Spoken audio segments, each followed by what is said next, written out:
Hello friends, welcome to home food recipes. આજે આપણે બનાવશું રેસ્ટોરન્ટ સ્ટાઇલ પનીર ભુરજી ગ્રેવી, જે ખાવામાં બિલકુલ રેસ્ટોરન્ટ જેવું છે. જો તમને મારી આ રેસીપી પસંદ આવે તો મારી ચેનલને સબસ્ક્રાઈબ કરવાનું બિલકુલ ના ભૂલશો. તો એ માટેની સામગ્રી જોઈ લઈએ. તો પનીર ભુરજી બનાવવા માટે મેં અહીં લીધા છે 250 ગ્રામ જેટલા કાંદા, જેને મેં આ રીતે લાંબા કાપી લીધા છે. આ મેં લીધું છે 100 ગ્રામ જેટલું પનીર, જેને મેં છીણીને લીધું છે. આ છે કાજુ અને મગજતરીની પેસ્ટ, 1.5 મોટી ચમચી જેટલા કાજુ અને 1.5 મોટી ચમચી જેટલા મગજતરીને મેં 1 કપ પાણી નાખીને કુકરમાં 3 થી 4 સીટી મારી લીધી છે અને પછી ઠંડુ કરીને આની પેસ્ટ બનાવી લીધી છે. મસાલામાં મેં અહીં લીધા છે 1 તજનો ટુકડો, જે 1 ઇંચનો છે, 2 લીલી ઇલાયચી, 1 મોટી કાળી ઇલાયચી, 3 લવિંગ, 1 તમાલપત્ર, 1 ચમચી જેટલું જીરું અને આ છે જાયફળ, જેને આપણે છેલ્લે છીણીને નાખશું ચપટી જેટલું, આખું નથી નાખવાનું. તો 2 મીડિયમ સાઇઝના ટામેટાને મેં ચોપ કરી લીધા છે. 1/4 કપ જેટલા કેપ્સિકમ, અડધો કપ જેટલા ફ્રોઝન વટાણા. જો તમે લીલા તાજા વટાણા યુઝ કરતા હો તો આને બાફીને લઈ શકો છો. 3 મોટી ચમચી જેટલું તેલ, 1 મોટી ચમચી બટર, મીઠું, અડધી ચમચી હળદર, ચોપ કરેલું આદું અડધી ચમચી જેટલું, ચોપ કરેલું લસણ 1 મોટી ચમચી, ચોપ કરેલું લીલું મરચું અડધી ચમચી, તીખું લાલ મરચું 1 ચમચી, કાશ્મીરી લાલ મરચું 1 મોટી ચમચી જેટલું, જે કલર માટે છે, ધાણા જીરું પાવડર 2 ચમચી,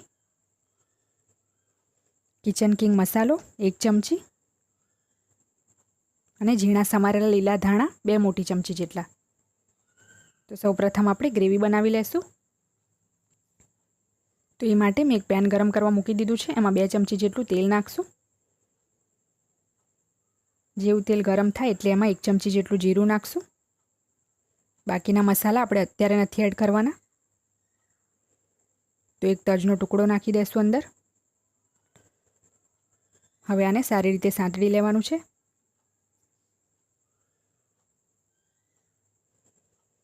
તો હવે આપણે આમાં કાંદા નાખી દઈશું અને કાંદાને ધીમા તાપે લાઇટ બ્રાઉન કરી લેવાના છે.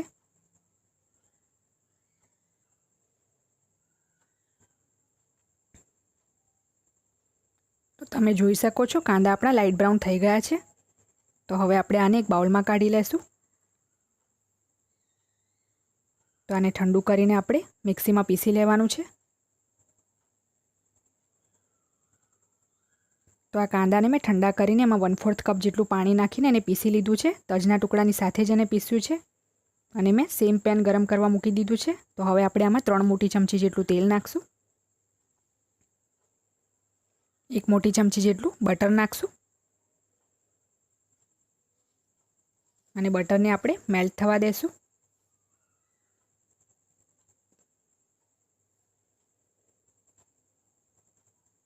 તો બટર મેલ્ટ થઈ ગયું છે. હવે આપણે આમાં 1 તમાલપત્ર, 2 લીલી ઇલાયચી, 3 લવિંગ અને 1 મોટો એલચો નાખી દઈશું.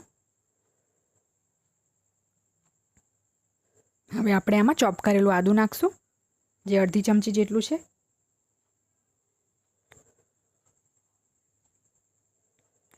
ચોપ કરેલું લસણ પણ નાખી દઈશું, જે 1 ચમચી છે, અને અડધી ચમચી જેટલું લીલું મરચું નાખી દઈશું. તો સારી રીતે મિક્સ કરીને આપણે આને 1 મિનિટ સુધી સાંતળી લેશું, જેથી બધી રો ફ્લેવર જતી રહે. તો હવે આપણે આમાં નાખશું ઝીણા સમારેલા કેપ્સિકમ અને ફ્રોઝન વટાણા. તો આને સારી રીતે મિક્સ કરીને આપણે ઢાંકણું ઢાંકીને 3 મિનિટ સુધી કૂક કરી લેશું, જેથી આપણા કેપ્સિકમ અને વટાણા સોફ્ટ થઈ જાય.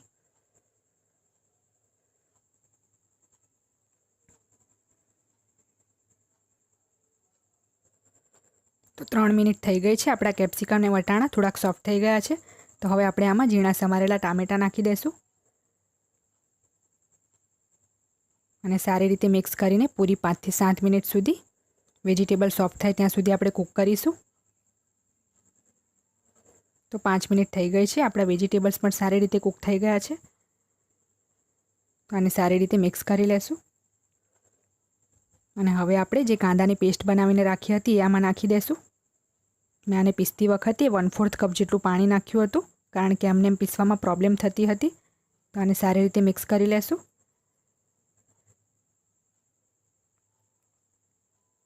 તો અમે મિક્સ કરી લીધું છે. હવે એમાં નાખવાનું છે સ્વાદ મુજબ મીઠું.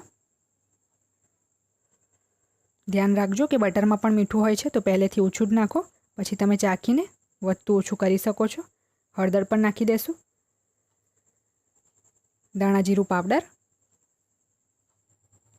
તીખું લાલ મરચું અને કાશ્મીરી લાલ મરચું પણ નાખી દેશું. એનાથી કલર ખૂબ જ સારો આવે છે. તો સારી રીતે મિક્સ કરી લેશું.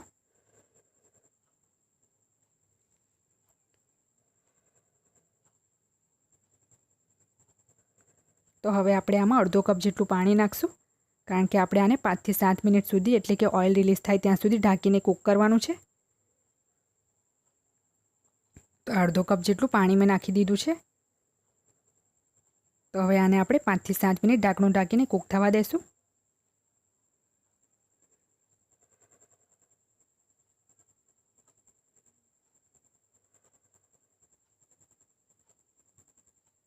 તો 7 મિનિટ થઈ ગઈ છે.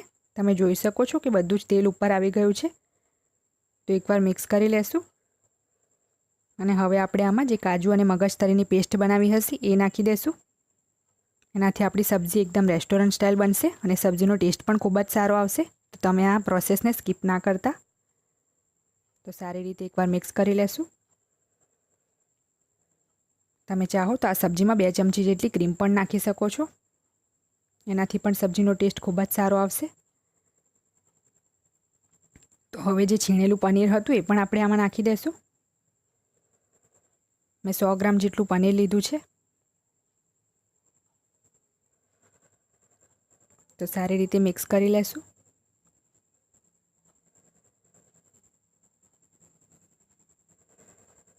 ¼ કપ જેટલું પાણી નાખવાનું છે.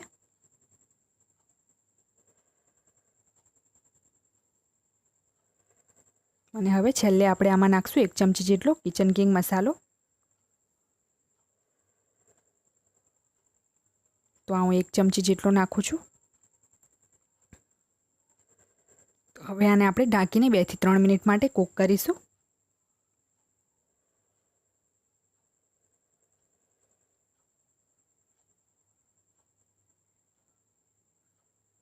તો 3 મિનિટ થઈ ગઈ છે. આને ખોલી લેશું. તમે ગ્રેવીની થિકનેસ તમારી પસંદ અનુસાર ગાઢી કે પતલી રાખી શકો છો. તો હવે આપણે આમાં ચપટી જેટલું જાયફળ છીણી લેશું. ધ્યાન રાખવું કે જાયફળ ચપટી જેટલું જ છીણવાનું છે. સહેજ પણ વધારે થઈ જશે તો સબ્જીનો સ્વાદ બગડી જશે.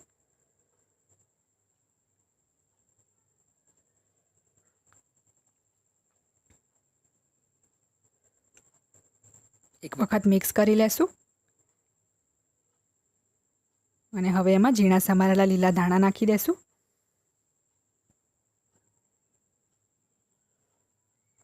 તો આપણી પનીર ભુરજીની સબ્જી બનીને તૈયાર છે. ગેસની ફ્લેમ બંધ કરી દેશું. અને આ સબ્જીને હવે આપણે સર્વ કરી લેશું.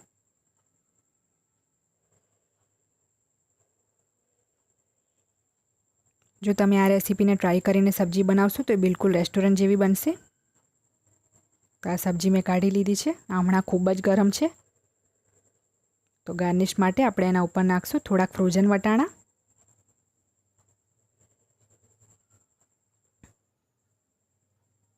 લીલા ધાણા અને છીણેલું પનીર પણ નાખી દેશું.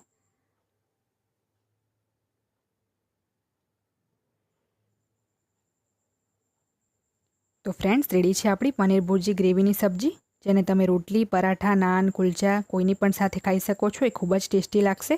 જો તમને મારી આ રેસીપી સારી લાગે તો મારી ચેનલને લાઇક, શેર અને સબસ્ક્રાઇબ કરવાનું બિલકુલ ના ભૂલશો. સબસ્ક્રાઇબ બટનની બાજુમાં જે બેલ આઇકન છે એને પણ જરૂરથી ક્લિક કરો, જેથી તમને મારા દરેક વિડીયોની નોટિફિકેશન મળતી રહે.